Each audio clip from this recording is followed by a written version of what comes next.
Mas antes, olha, um segundinho, se você é fora Bolsonaro, inscreva-se aqui no canal. Agora vamos falar agora sobre o Bolsonaro, a política de preços, o que o pessoal do Centrão falou para ele, reação do mercado. Ó, primeiro, até o golpe contra Dilma, o que acontecia com os preços da gasolina e do combustível? Eu lembro que tinha muito bolsominion, que depois se tornou bolsominion, mas na época era aecista, pessoal antipetista, que fazia vídeo, imposto de gasolina. Eu lembro uma menina que quando a gasolina estava 2,50, ela fez vídeo, Dilma, fora Dilma, gritando no posto de gasolina. Lembra dessas coisas? Pois bem, aí a grande mídia, que hoje mente sobre a guerra, na época mentiam sobre o PT e sobre os governos Lula e Dilma. E aí eles diziam, ó, é só tirar o PT que o preço da gasolina vai baixar, o dólar vai baixar, a gente vai ver dólar a R$2, dólar a 3,20 é muito alto, nossa, é crise, tá tudo ruim, ok.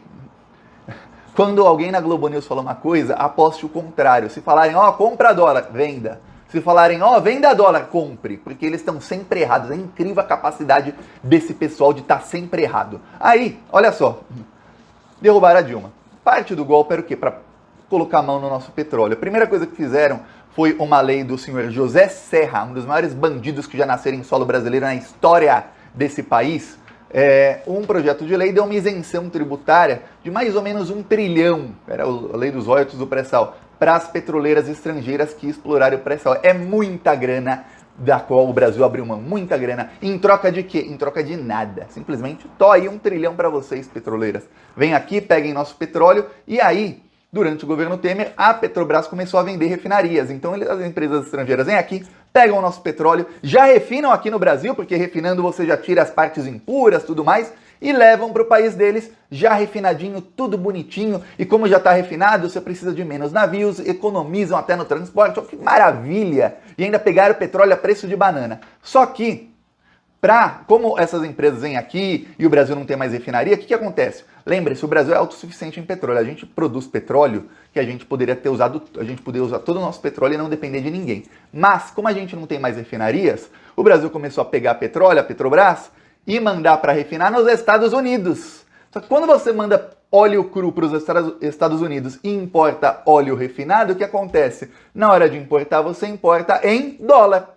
E aí tem que seguir o preço internacional. Por isso, quando o dólar sobe, a gasolina sobe. Quando o dólar cai, a gasolina deveria cair. Porém, a política da Petrobras não é assim. Quando o dólar sobe, a gasolina sobe. Quando o dólar cai, mantém o preço. E aí, quando o preço do petróleo sobe, a gasolina sobe na mesma proporção. Quando o preço do petróleo cai, adivinha? A gasolina não cai. Se cai um pouquinho assim, o petróleo cai 30%, a gasolina cai 10%. Para você ter ideia, em 2020, durante a pandemia, o preço do petróleo caiu 100%. Tiago, como é que o preço do petróleo cai 100%?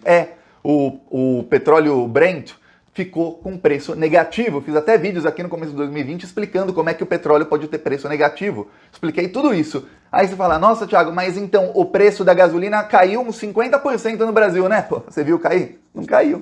Quando cai, não interessa o preço, o quanto que cai e pela quantidade de tempo que cai. O preço não cai, só que quando sobe, sobe. E agora o que aconteceu? Estava em 85, eu vou te mostrar aqui, eu acompanho todo dia nesse site aqui, oilprice.com. E aqui está aqui, ó, o Brent cru. Olha só o gráfico dele. Nessas quedas aqui nunca caiu o preço no Brasil, viu? Mas quando subia, subia. Agora, olha isso aqui, nas últimas semanas.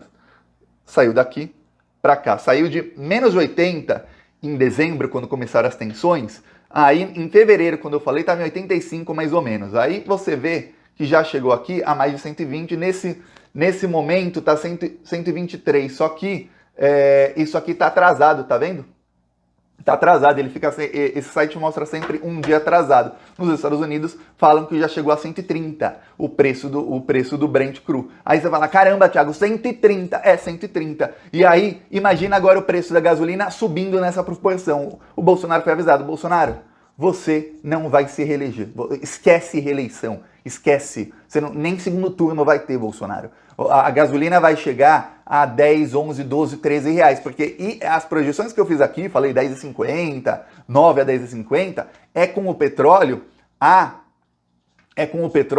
120. Mas já falam que 150 é inevitável, estão tentando que não passe de 180. Quer dizer, vai mais do que dobrar de preço. Ou seja, a gasolina que era 7 vai custar 14. O Bolsonaro falou, opa, peraí, não vai dar. Não vai dar mesmo, a gente já está com problema com fertilizante, e agora?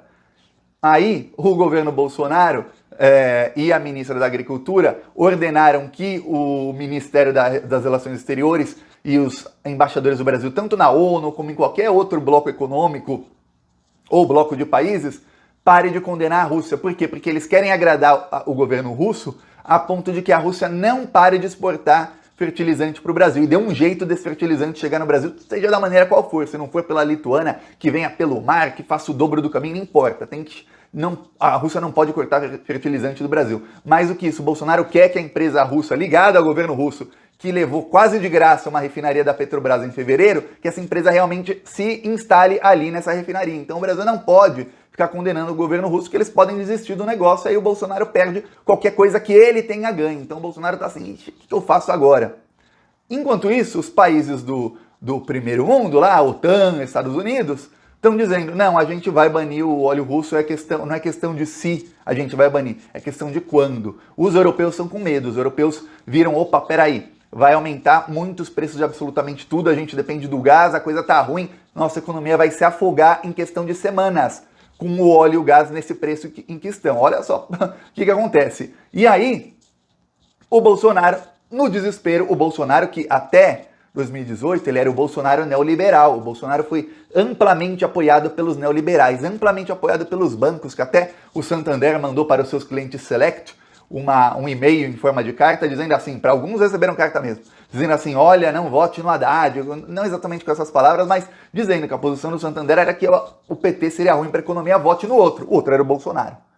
Por quê? Porque os neoliberais queriam, por isso que a Globo empurrou o UOL durante o mês de outubro, entre o primeiro e o segundo turno, parecia um panfleto pró-Bolsonaro e antipetista. Eu lembro da grande mídia, mentia. A Globo dava 6, 7 minutos de cobertura para o Bolsonaro, que estava no hospital, pobre coitado, foi saqueado pelo Adélio, que é do PSOL, lembra disso? E dava 30 segundos para o Haddad. Geralmente o que davam para o Haddad, eles pegavam parte de algum discurso do Haddad bem desconexa, você nem entendia o que ele estava falando, e eu lembro porque eu assistia o jornal todos os dias exatamente para poder reportar isso. Então, pera aqui o vídeo. Aí esses neoliberais, esses mesmos que acreditaram no Bolsonaro, agora foram completamente traídos, que o Bolsonaro vem e fala num discurso, olha, o problema da gasolina alta é a política de paridade de preços da Petrobras, a gente tem que mudar isso aí. Aí o Bolsonaro nomeou o presidente do Flamengo, o Landim, como diretor-geral da Petrobras. Por quê? Porque é ele quem vai ali meter o pé na porta e falar para todo mundo, ó, a gente vai começar a mexer nos preços aqui na canetada, porque não pode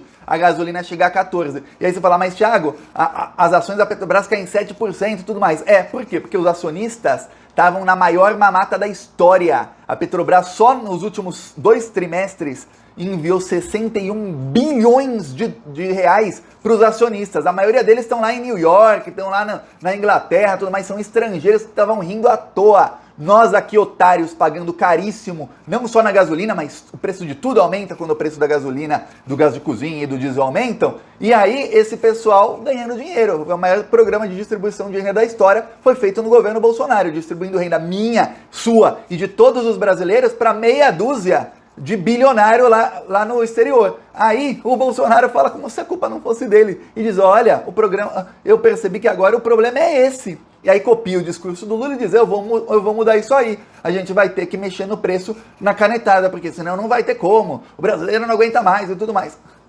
Como se quem era o presidente nesse tempo em que a Petrobras estava distribuindo 61 bilhões de reais. E aqui, ó, o carro de som lá em Minas Gerais denunciando o Bolsonaro.